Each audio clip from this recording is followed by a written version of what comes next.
porch at Rouen Cathedral, there are all of these small little checkered sort of things back and forth like this with all of these little panels within them. And Ruskin made a very important, wrote a very important passage about these little panels in the nature of, in the Seven Lamps of Architecture, trying to demonstrate the amount of concern that goes into each of these small panels. And there's some, he gives us a number in a moment, but here's one, somebody, some line conquering some line, it looks like somebody from the east or something like that, a particular carving.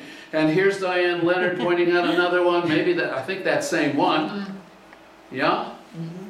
And here's the group, and Diane had a wonderful thing, and the video doesn't work that we took, alas, but Diane read a lovely passage from Proust, and Proust's homage to Ruskin for having pointed out one of the figures and how wonderful and important one of those figures was in the Seven Lamps of Architecture. And she knows it very well, and she's translated the Proust into English.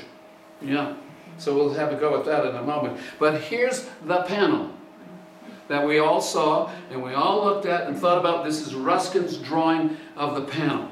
Now, let me give you a little bit from Ruskin about that panel from the Seven Lamps. When you look at all of the angles in this north porch, they are all filled by an animal, and there are 70 panels times 4 up and down, or 280 altogether, and all different in the mere fillings of the intervals of the bas-reliefs. 3 of these intervals with their beast's actual size and curves are being traced upon the stone I've given in plate 14. I didn't need to read you that sentence. I cite nothing of their general design or the lines of the wings and the scales, which are perhaps, unless in those of the central dragon, not much above the usual commonplaces of good ornamental work. But there is evidence in the features of thoughtfulness and fancy which is not common, at least nowadays. The upper creature on the left, now he's talking about the one we're looking at. The upper creature on the left is biting something. The form of it, which is hardly traceable in the defaced stone, but biting he is. And the reader cannot but recognize in the peculiarly reverse, that's a tough word for me today. I think it was a sleep problem. Reverted eye, the expression which is never seen as I think, but in the eye of a dog knowing something in jest and preparing to start away with it. The meaning of the glance, so far as it can be marked by the mere incision of the chisel, will be felt by comparing it with the eye of the couchant figure on the right, when its gloomy and angry brooding. The plan of this head and the nod of the cap over its brow are fine, but there is little touch above the hand especially well meant. The fellow is vexed and puzzled in his malice, and his hand is pressed hard on his cheekbone, and the flesh of the cheek is wrinkled under the eye by the pressure. He took the time to make that happen so others would see it. Yes? And then this last little bit on the next sign. I believe the right question to ask respecting all architecture and its ornament is simply this: was it done with enjoyment? Was the carver happy while he was about it? It may be the hardest work possible, and the harder because so much pleasure was taken in it, but it must have been happy too, or it will not be living. How much of the stonemason's toil this condition would exclude, I hardly venture to consider, but the condition is absolute. Yeah, so this is a wonderful passage, and he's saying, look, this is one of 280, all different, all done by different folks, not necessarily all done by different folks, but all have that stamp of human energy and creativity and enjoyment on it. We kill our workers when we make them do only our bidding. Ruskin would argue, give them a job to do and let them figure out how to do it best by putting into it all their power and all their strength and all their love of things that are possible from them. So, Diane has done this lovely translation of Proust. Ruskin dies. Proust loves Ruskin. He translated Ruskin's Bible of Amiens and Sesame and Lilies into French, and much of his great work, research. Pronounce it properly for me, Diane. That's exactly what I was going to say. And Ruskin fills the book In various ways, his influence on Proust is so great. So Ruskin dies, and Proust wants to go to Rouen to look at this little guy. And Diane has done the translation. This is Proust. I admit that in reading this page from the Seven Lamps, I was struck by a desire to see the little man of whom Ruskin speaks. And so I went to Rouen as though obeying a last bequest, as if Ruskin in dying had in some way confided to the care of his readers the poor creature to whom he had given life. Isn't that lovely? And who, without knowing it, had just lost forever the one who had done so much for him. But when I arrived at the immense cathedral, in front of the door where the saints were warming themselves in the sun, and the galleries where the kings were arranged in rows up to those solitary heights of stone I thought were uninhabited, yet where here a hermit lived in isolation, letting the birds dwell on his forehead, while there a set of apostles listened to the message of an angel poised nearby, folding his wings, beneath a flight of pigeons who opened their wings, and not far from a personage who, receiving an infant on his back, turned his head with a brusque and secular gesture, when I saw, arranged before its porches or leaning on the balcony of its towers, all the stone hosts of this mystic city. Isn't that a great phrase? Breathing the sun or the morning shade, I realized it would be impossible to find, amidst this superhuman multitude, a figure only a few centimeters long. But he goes and he finds this creature, and he looks at this creature, and he understands from the creature what Ruskin is trying to teach us in the Seven Lamps about the greatness of great architecture. That this creature was indeed given life by that sculptor.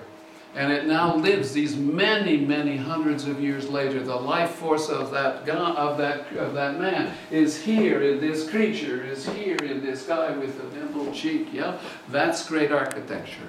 That's Gothic. It's power, and we see it, and somehow we know. I think we just know it automatically. I think that's what Ruskin would argue. We know automatically that it's right.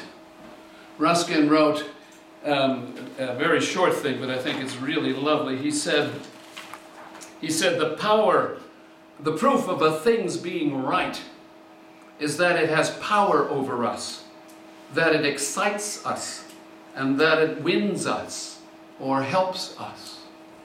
And that's what great architecture does. So this power of the thing when you're in these cathedrals. And again, I underscore how wonderful an experience it was to go with the books and the drawings and find the things as best we could, because then we'd get a sense of it, yeah? And that would translate to us the way it did to Proust. There was more, but that will do for the moment. So now we go on, and now, there we are. There's the group, Robert, and the guy with the hat, and Diane, and Milt, and George, and Cynthia, as we said, and at home, same place. Now to Austria, and then Germany, and it was cloudy like it was this morning, and the morning before that here, and so on. And I finally go, and my goal was to go to a little town that Ruskin mentions but briefly in his diary, but it has greater import as you read deeper into his biography. And in my other hat, or the same hat differently worn, I'm a sociologist, and I'm planning on writing a book on Ruskin's social thought. And so I wanted to go to this town, Königstein, in Germany, because that was where he writes that little bit in Praeterita where he said, I had my last happy walk with my father there. And what he means is this: Ruskin, as he went on and he began to see, and I think it really begins with the Seven Lamps in a very serious way, he begins to see that this whole idea of workers being unhappy or unhappy and people suffering and things like that begins to develop a very powerful social conscience. And he begins now to look at his civilization and begins to see it in great disdain of these people who are poor, and trods on and drags them into the ground and lets them starve and doesn't care about it. And he's very, very increasingly angry about all of this. And he approaches what he later will call his political economy by going and thinking about all of these things. Over a decade, he tells us later on, before he finally publishes Unto This Last in 1860. But this is 1858, and he's with his parents, and if you've read The Political Economy of Art and The Work of Iron and other works just before Unto This Last, you see that Ruskin's social conscience is growing. His father he always called a completely honest merchant, and I'm sure that his father was that. But his father served the great elites of England who wanted the very best sherries, and many of those elites did not treat people very well in the making of their money. And Ruskin began to be concerned about this, and he would express these things to his father. And his father, who was a good capitalist and an honest capitalist, his father would say, I don't think you ought to go there, you ought to give up these political economy ideas. And Ruskin at first sort of backed off a little bit, and then he said, I can't back off of this, this is very serious stuff. He was very close with his father and his mother, as you all know, who've read the story, and know how all of this proceeded. But in any event, in 1858, he's on his last trip to the continent with the parents. And they want him to go. He wants to write his political economy. He's in crisis. He's found out Turner, his great hero, has done erotic drawings. His whole life is sort of collapsing around him. He hasn't changed the world with his art and his architecture writings, and so he's in great crisis. And the parents say, well, let's go to the continent one more time. We're getting old, and it will be good to be together. So they go, and for a while things are all right, but his letters home, if you read his letters that he writes to other people along the way, show him stewing about these political, economic matters and wanting to have something to do with them. And he discusses them finally with his father, and it's almost crystal clear that the break occurs here in Königstein or briefly thereafter when they return to Dresden. So I wanted to go there to find out where this last happy walk occurred. And so there's the flyer from the town. Yeah, I looked it up on the web. Königsteiner Hof. Yes. And I got there in my car late one afternoon, and there's the flyer. And inside you can play golf now. Yes. And you can go still riding in carts drawn by horses, and there are caves nearby. And so I thought that was wonderful. And so I decided that I would go there and try to find a place to stay. That's my hotel. I walked into the hotel, and I knew, because I saw pictures of it as an old hotel on the wall, I knew it was Ruskin's hotel. It's been redone, of course, but I knew it was just the place that he and the parents would stay. It wasn't really, it was very, very well kept. So I went inside and I wandered around the town, and this is the town square, and here's the Post, which is also a hotel at the time, and here outside it was just great. I walked around in the evening and people were playing a wonderful series of tunes, a local band rehearsing for something, and ended with Nearer My God to Thee. Oh, it was a wonderful evening. And here's what I looked at inside, trying to identify the hotel, make sure it was the right place, and I was almost positive that it was. And here's the post office again during the Nazi era. You see the Nazi flag on the building itself. And here's another part of the town, and I'm thinking, okay, I've got this. And I sat down that night, and I had a German beer, and I'm drinking my beer, and I'm thinking, okay, what really happened between Ruskin and his father here? How did it come apart? Ruskin doesn't leave much of a story about this.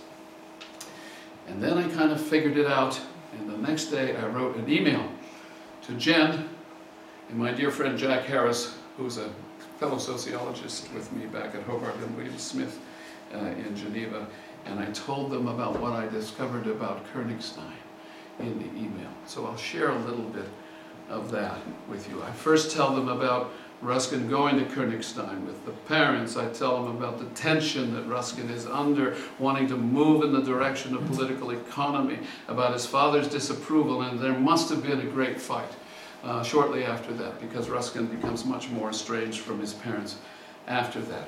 So here's where I imagine, this is what I'm writing down on that thing there. That's what I'm writing down, trying to figure out what might have gone on. His father says that he should give up this foolish political economy business. Ruskin explodes, saying in no uncertain terms that he was not about to do so, and that his father, though an honest sherry merchant, was involved in the human suffering caused by the rich of the age. and that he too, the son, Ruskin, he means himself, was culpable because he lived off the largesse of the father who lived off the ill-gotten gains of those capitalists. Now, I made all this up, I told Jen and Jack, but I'm pretty sure it's about what happened. I wrote it last night, drinking wine in a Königstein hotel.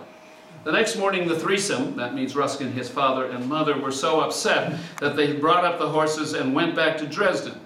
I thought about that a moment, and I thought that was rather odd because Dresden is kind of far away. Why not Nuremberg? That was fairly close. But my live edition, which hardly ever airs, said they went to Dresden. So there I was. Königstein was sort of the main end of my trip this time, the furthest place north in Germany where I was going, the place where the Ruskin men had the argument that made the son so angry, he committed to go down this path of political economy. I got there late. Dur in Nuremberg is a great distraction, which is where I was before. But as soon as I walked in, I knew this was the right hotel, because the picture on the hotel was from the early 1900s, and I figured it must be much older than that. I was working it all out as I went along. Exactly what happened between Ruskin and his father, I did not know, but it had to be fairly close to what I was thinking. And I worked for 2 hours, I'm telling Jen and Jack. I worked for 2 hours looking around the room and then into a private room where the Ruskins might have had that formidable dinner that led to the disagreement. Finished and most pleased, I walked out into the small town square, and when I got there, I noticed there were a number of hotels in town. I thought I had the right one, but Fors suggested that I try the one across the street. So I went in over there, and sure enough, the proprietor, who was also the cook, spoke a little English, and he said, well, my hotel was founded by my great-great-whatever in 1820, and I think the hotel you are in was not founded until the late 1860s. Well, I was looking for 1858, so in could not possibly have been that one then. He checked on the website, and so it turned out to be. So I was wrong. But it was the Hotel Zoom Post where I was in now, which means you could change horses there. So he took me out to the back, good fellow, and showed me pictures, which you have seen on just a moment ago, from the 1880s. Sure, I thought to myself, this is the place. Fors be praised. Trust Fors. Do you have any old pictures of the town at the time? I asked. No, he said, but the Rathaus, the town hall, will have some. Check there in the morning. So, in the morning I thought, well, I think I have all I need, and this communicating in very bad German, and English is very trying. But then I said to myself, trust Fors. So I parked, and finally the tourist office being closed found Frau Pinder. No, she said, there were no old pictures, but then she went to a book and found a very old town view from the 1880s, which was indistinct. She searched further, good soul that she was, and for something bigger. Nothing. Then she left and tried to find someone to help. There was no one. She came back and apologized, at which point her young assistant, whose name I never did get, said in good English, I've been listening to what you're trying to find out. And did you know that there are 3 different Königsteins in Germany? Well, it was then I knew I'd had the schnitzel. I said with my heart slumping, is one of them near Dresden? I didn't know. I don't know, said the young man, but quickly he found out via Google Maps that yes, one of the Königsteins was about 20 kilometers from Dresden, about 4 hours away from where we were standing, in the deep German northwest, near the Czech Republic. I said, well, thank you for this information. It wasn't quite what I expected to hear today, but thanks anyway. You know, when you go to the airport and you have your last-minute gifts, right? And they sell you these things. My father got to go to England, and all I got was this lousy T-shirt. I got the postcard. So it wasn't the right place. The lamp of truth. I thought it was really interesting. And then I went, you know, as I'm driving, I went to Vienna next, and I'm thinking about it as I drove along, and I thought, well, you know, I didn't have time to go to the real Königstein. Maybe I will someday. I thought about it, and I thought, you know, I don't know that it matters. I went there in all good spirit, thought it was the place, entered into the spirit of the story, figured out a story that probably didn't happen the way I imagined it, and it felt good. The imagination. Now, one of the things I talked about last time when we were together, one of the places I went to that I shared with you was going to the Pass of Fido. on the way over the St. Gothard down into Italy. It's one of the great passes of the Alps, and trying to find where Turner did his incredible paintings of this place. And it took me a long time because it was completely unimposing. I went by it 4 times before I actually said, no, these are the mountains, this is where he was. And I got my book out, my Dinah Birch book on Ruskin and Turner, and I went up halfway up the hill, and I said, this is exactly where he was, where he did the painting. But in the painting we have these roaring clouds and wonderful light and horses and carriages in the front, and the painting fairly leaps off the canvas. Imagination. Yeah. It was okay I didn't get there, don't you think? But that's, I'm trying to get at a couple of things here about the importance of human imagination, and I don't know whether I'll ever go back, as I said, but it was this idea that the truth, and this is one of Ruskin's arguments about the truth is the essence of something that the human spirit perceives and is able to relate to us. And that's what Turner does in those paintings. Yeah? That's what he does. He applies his own imagination to a place. It's fairly pedestrian. It's not unimposing completely, but it's not anywhere near what he's painted. And now he's got something that lives really forever as long as the painting's there.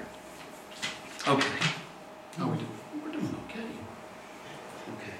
So now, back to some easier places in France.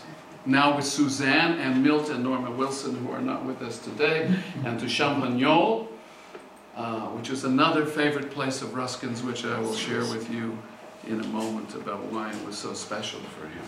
Anyway, this is the town of Champagnole. It's on the foothill. It's in the foothills of the Jura Mountains on the way to Genève, and we were passing through it. This is how it looks today.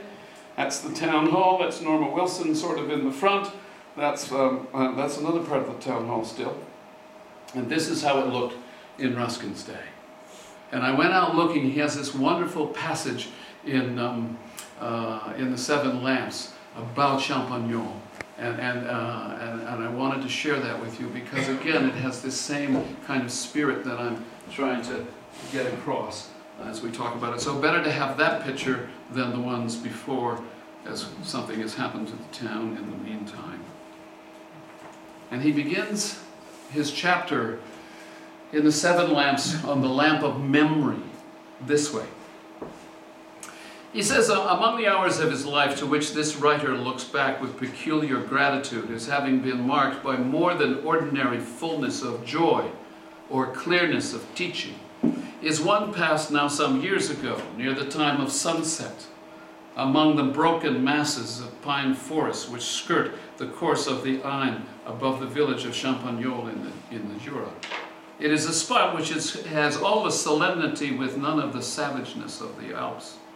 No frost cloud. Now, this is the language. This is what Ruskin was so wonderful at.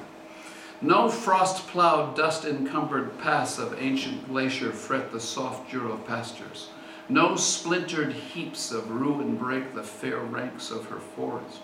No pale, defiled, or furious rivers send their rude and changeful ways among her rocks.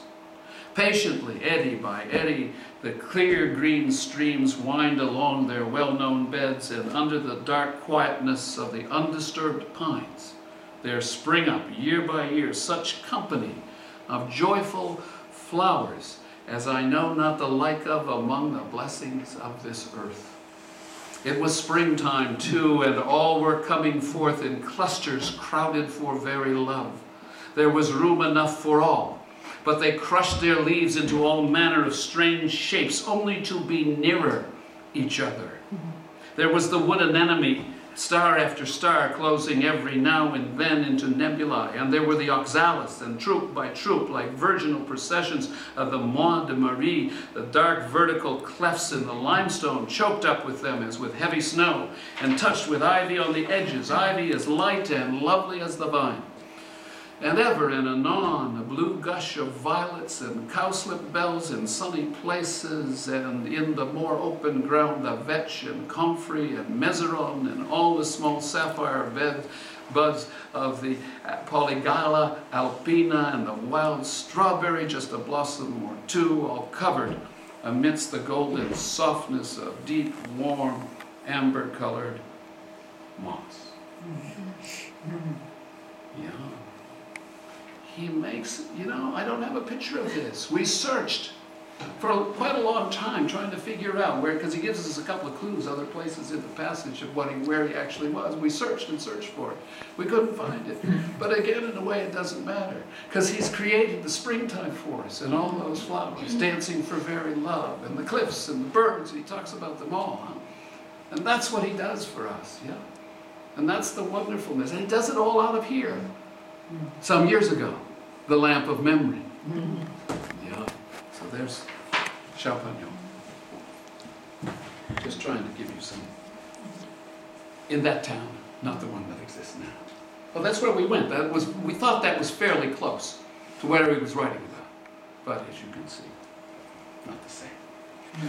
So we went back to Switzerland and to Mornay, which is in France, near Geneva, to Suzanne's place, and Jen and I stayed a bit of time with her. And as we almost always do when we're with her, we go to Chamonix, we go to the French Alps, which are just beyond description in their glory, and they're certainly among the greatest things that Ruskin ever wrote. And now you can get up in them in a way that I think Ruskin never did. You can go and rent a space in one of these machines and get yourself up to on the one side, on the south side, you have Mont Blanc and the Aiguille and the passages over to Italy, and on the other side you have a mountain that's lesser called the Brevon. And now we went to the top of the Brevon, and this is the view across on this wonderful day to Mont Blanc and the Chamonix Valley that you can see down below. Yeah, you can see why Ruskin would have loved it. So, and here's Suzanne and Jen. Yeah, it was a glorious day. But that's not what I want to tell you about, even though that was wonderful.